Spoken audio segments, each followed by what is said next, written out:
মানুষ দিয়া খোদা ভজ এ মন্ত্রণা কে দিয়েছে, মানুষ ভজ কোরআন খোঁজো পাতায় পাতায় সাক্ষী আছে। এই যে কথাটি বলা হয়েছে যে আপনি আল্লাহকে ভজন করবেন, আল্লাহকে আপনি সন্তুষ্ট করবেন, পারবেন না। কারণ আল্লাহকে পাবেন কোথায়? আল্লাহ তো নিরাকার, আল্লাহকে দেখা যায় না শরীয়তের ভাষায়। কিন্তু আজকে যে বলবো কথার আশায় সেটি হলো যে একজন কামেল মুর্শিদ, একজন কামেল উলিয়া, একজন আল্লাহর আউলিয়া, তাকে সেবা করলে আল্লাহ পায়, তাকে অপদস্থ করলে আল্লাহ পায়, এবং আল্লাহর কাছে কিছু চাইলে পাবেন না, সেই কামেল অলিদের কাছে চাইলে আল্লাহর কাছ থেকে নিয়ে দেয়। তখনই আল্লাহকে স্মরণ করে উলিয়াদের মাধ্যমে। আপনার ভিতরে আল্লাহ, আপনার ভিতরে যে আল্লাহ আছে, তাহলে আপনি একটা ক্ষুদ্র বিশ্বের ভিতরে আল্লাহ আছে, তাহলে মহাবিশ্বের ভিতরে কিন্তু আল্লাহ আছে। তাহলে বাহিরের খোঁজ নিতে হবে এবং ভিতরের খোঁজ নিতে হবে। তাহলে আমি যদি একটা মোবাইল সেট হই, তাহলে নেটওয়ার্ক আছে, আর সেই নেটওয়ার্ক থেকে কিন্তু আবার আসল যে বড় যেখান থেকে উৎপত্তি হয়ে আসছে। তো এখন আমি বলবো আমি এবং টাওয়ার এবং সেই মূল জায়গা, তিনটা। তাই মানুষের ভিতরে মানুষ, তার ভিতরে সাই, এভাবে কিন্তু তিনটা খুঁজতে হয়। অবশ্যই বুঝে নেবেন, আল্লাহর বাণী একটা অক্ষর যদি কেউ নিজের মধ্যে দেখার নসিব হয়, তার জন্য দোজখ হারাম, এই কথা কোরআনে কয়। তবে না বুঝলে কি পরাণে সয়। অবশ্যই শামীম আলী যে কথাগুলো কয়, এই কথাগুলো কিন্তু বুঝতে হবে। যে দেখেন, যে আমার আপনার মধ্যে যে অক্ষর আছে, বহু ভাষার অক্ষর মিলানো যাবে, কিন্তু বিশেষ করে আরবি অক্ষরটা স্পষ্ট। এখান থেকে একটা অক্ষর যদি দেখতে পারেন, গুণ ক্ষমতা বুঝতে পারেন, তাহলে আপনার জন্য দোজখ হারাম হবে, প্রমাণ দেওয়া যাবে। আরও একটি কথা বলে রাখবো আজকে, এই পৃথিবীর যত বড় আধ্যাত্মিকতা লোক থাকুক না কেন, মানে আধ্যাত্মিক বুঝতে বুঝতে, জানতে জানতে আল্লাহর সৃষ্টির বেদ, দেহতত্ত্ব, আত্মতত্ত্ব সব বুঝে ফেলেছে, কিন্তু তার ভিতরে আল্লাহর প্রেম নেই। এইসব মানুষ জানতে জানতে জানতে জানতে জানোয়ার হয়ে যায়, কিন্তু আল্লাহকে কখনোই পায় না। তাই বলবো, প্রেমে ফানাফিল্লা ছাড়া কখনোই আল্লাহকে পাবেন না। বলা হয়েছে, প্রেমের মানুষ বলে তারে এই পিঞ্জর হতে ছেড়ে গিয়ে ঘুরে আবার আসতে পারে, দমের কোঠায় চাবি দিয়ে হাস্তিকে নেস্তি করে ফানাফিল্লার হালে গিয়ে শ্রীকলা নগরে পরম বন্ধুর হবে দেখা বর্জক শহরে। মরা হয়ে দর্শে যেজন লাগ পাইয়াছে অধরারে, এবার সুলতান নাসিরা মুকামে জলি এবং খফি দুয়ের শোনে গেলে দেখতে পাবে ধ্যানে মুর্শিদকে নজরে। আপনাকে হারাইলে পাওয়া যায় মাসুকেরে, এবার মুর্শিদ রূপ মিছিলে পড়ে তারও দেখিতে পারে, আপনার ভিতর থেকে বের হয়ে জাগবে সেই নিরঞ্জন কয়তারে। অবশ্যই শামীম আলী চিশতি বলে বারে বারে, আপনারা অবশ্যই চেষ্টা করবেন বোঝার একজন কামেল মুর্শিদের সাথে। কথা বলা হয় যে নামাজ এমনভাবে পড়ো, আল্লাহর কুদরতি পায়ে সেজদা করো। এই যে কুদরতি পায়ে সেজদা করার কথাটি বলা হয়েছে, এখন আল্লাহ নিরাকার, আল্লাহকে দেখা যায় না শরীয়তের ভাষা। আবার বলা হয় যে আল্লাহর কুদরতি পায়ে সেজদা করো, তাহলে কুদরতকেও দেখি না, আল্লাহকেও দেখি না, সেজদাটা কোথায় দিচ্ছি? অবশ্যই আপনারা কমেন্ট করবেন। মানুষ নামের পৃথিবীতে বহু মানুষ রয়েছে। এখন দেখা যায় কামের আসল যে মানুষ, সেই মানুষ পেতে হলে কোথায় যেতে হবে?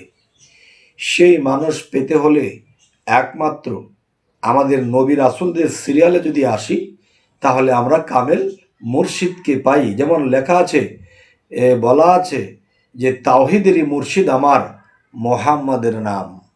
যেমন মোল্লা মুন্সিদেরকে বললে যে সেজদা তো একমাত্র আল্লাহ পাবে। আল্লাহ কোথায়? আদমের মধ্যে ছিল, আদমের কালবে ছিল, আদমকে সেজদা করলে আল্লাহ পাবে। সেটা ফেরেশতাদেরকে বলেছিল। সেটা যদি ফেরেশতাদেরকে বলে থাকে, তাহলে কোরআনে দেখি আল্লাহ মানুষকে সেজদা করেছে এমন ব্যক্তিরা, সেটা আল্লাহ মেনে নিল কিনা? যে সূরা ইউসুফ 100 নম্বর আয়াত, এর মধ্যে লেখা আছে, আল্লাহ বলতেছে যে ইসব তার পিতামাতাকে উচ্চ আসনে বসাইয়া সেজদায় লুটিয়া পড়িল। ভালো করে দেখুন, 9.5 লক্ষ বছর মুকরম সেজদা করেছে জমিনে। এখন আল্লাহকে যখন বলেছিল যে হে আল্লাহ, আমি 9.5 লক্ষ বছর আপনাকে সেজদা করেছি, এখন আমি যে কথাটি বলবো, আমি তোমাকে না দেখিয়া সেজদা করেছি, এখন তোমাকে আমি দেখে সেজদা করতে চাই। তখনই কিন্তু আল্লাহ বলেছিল আমাকে দেখে সেজদা করতে হলে তুমি আদম বানাও। তখন আদম কমপ্লিট হওয়ার পরে সেই আদমকে সেজদা করতে বলেছিল, অন্য অন্য ফেরেশতারা করেছিল, কিন্তু সে মুকরুম করেনি। তাহলে কি বুঝবেন? এখানে বোঝার আছে যা এখনো শরীয়তের মানুষ বোঝে নাই। এখন মুর্শিদ ধরার পরে কেউ যদি মনের মধ্যে সংকোচ রাখে যে মুর্শিদের কাছে যাব, মুর্শিদ ধরবো, মুর্শিদ আমাদেরকে রাস্তা দেখাবে, রাস্তায় যাব, কিন্তু দেখেন, মুর্শিদের প্রতি পূর্ণ বিশ্বাস রাখতে হবে। পূর্ণ বিশ্বাস যদি মুর্শিদের প্রতি না রাখা যায়, তখন আপনি কিছুই পাবেন না। যেমন মুর্শিদ একটা মশাকে ধরে বলতেছে, মনে করো এটা একটা হাতি, আর এটাই কিন্তু বিশ্বাস করতে হবে, আর আপনার বিশ্বাসের জন্য মশা হাতি হয়ে যাবে এবং ওলি আউলিয়ার কাতারে আপনি নিজেও চলে যাবেন। নবীকে কোথায় খুঁজব? তাই বলা হয় ব্রহ্মা বিষ্ণু শিব তিনে মিলে হয় এক জীব, আল্লাহ নবী আদম তিনজনে মিলে হয় একদম আল্লাহ। আবার বলা হয় যে এই যে মাথার স্থান আল্লাহ নবী আদম তিনজনে মিলে একদম। তাই আমি বলতে চাইব যে কোথায় খুঁজবেন আল্লাহকে? আল্লাহ আপনার মধ্যেই রয়েছে। এখান থেকেই আপনার কর্ম, সাধনা, জ্ঞান ও প্রেম বলে ফানাফিল্লার তালে আপনি তাকে দেখবেন, সম্পর্ক করে নেবেন। মানুষ তার ভিতরে সাই কামেল মুর্শিদের কাছে সাধনার দ্বারা তা দেখিতে পাই। যদি আমরা কামেল মুর্শিদকে চিনতে পাই, একজন মুর্শিদ সে কিছু চায় না, কিছু চাহিদা নেই, তার কোনো কিছু চাওয়া পাওয়া নেই, চারটা খেলে পায় না, হয়তো না খেয়ে থেকে এভাবে জীবন যায়, এ হলো একটা মুর্শিদ। আরও একটা মুর্শিদ আছে যা মুর্শিদের ভেষ ধরেছে, মাসে দিতে হবে টাকা, আবার এতটা টাকা দিবেন আপনাকে খেলাফত দিয়ে দিবে। এগুলাকে আল্লাহ উস্তাইতে বের করে দিবে, এমনকি পৃথিবীর বাহিরে ফেলে দিতে পারে, কারণ এরা পথভ্রষ্ট এবং অন্যদেরকেও পথভ্রষ্ট করছে। মন দিয়া শোনো ধাম তত্ত্বের বিচার, দেহ মধ্যে বৃন্দাবন সর্বসিদ্ধি সার, বাহতে 84 ক্রোশ বৃন্দাবন হয়, দেহ মধ্যে সেই সব করিব নির্ণয়। এই ব্রহ্মাণ্ডেতে যাহা আছে ভাণ্ডে তাহা পাই, শ্রী গুরুর কৃপা হলে জানিবে সবাই। অতপর কহি শোনো ধাম বিবরণ, নিত্যানন্দময় স্থান দাম বৃন্দাবন। শ্রীকৃষ্ণের বিষয়ে যদি আমরা চলে যাই, তাহলে শ্রীকৃষ্ণর সাথে কে আছে? রাধা। তাহলে রাধা কৃষ্ণ, দেখেন রাধা কিন্তু আপনার মধ্যে আছে, কৃষ্ণ সে কিন্তু আপনার মধ্যে আছে। তাহলে কিভাবে আছে? রাধা আসে কৃষ্ণ যায়, কৃষ্ণ আসে রাধা যায়, রাধা আসে কৃষ্ণ যায়, কৃষ্ণ আসে রাধা যায়। তাহলে এই কথা কি বোঝায়? এই জিনিসগুলা কিন্তু আপনার মধ্যে আল্লাহ রাসূল রূপে রাধা কৃষ্ণ, আল্লাহ রাসূল রূপে জীবাত্মা পরমাত্মা, আল্লাহ রাসূল রূপে আল্লাহ বান্দা রূপে আপনার মধ্যে রয়ে গেছে। কেন আমরা খোঁজ করি না? মিল আছে সকল ধর্মের সাথে। কিছু মানুষ হইতে কুকুর ভালো, মানুষ জীবন বৃথায় গেল। দেখেন যে এই কথাগুলো কেন বলা হয়েছে, দেখবেন পশুদের জীবনে তারা মাসে 6 মাসে বছরে একবার মিলন করে, আর মানুষ তো কুলমান রাখলো না। তাই বলবো যে একদল এখানেই বেহেস্ত, এখানেই দুজক, আর এখানেই আনন্দ, এখানেই ক্ষয়, এখানেই সব কিছু মনে করে তারা কামের জগতে ঘুরতেছে।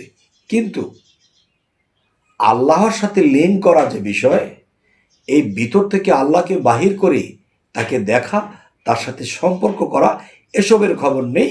সেই কামের রাস্তায় যাই আল্লাহকে খোঁজে, নাউজুবিল্লাহ, কলা খায় সল্লা যারা ভালো লোক, তারা সবকিছু বুঝে শুনেই করে। আল্লাযী খালাকাল মাউতা ওয়াল হায়াতা, যে আল্লাহ মানুষকে মৃত্যু ও জীবন সৃষ্টি করেছে পরীক্ষা করার জন্য। তোমাদের মধ্যে কে কর্মে উত্তম, তিনি পরাক্রমশালী ও ক্ষমাশীল।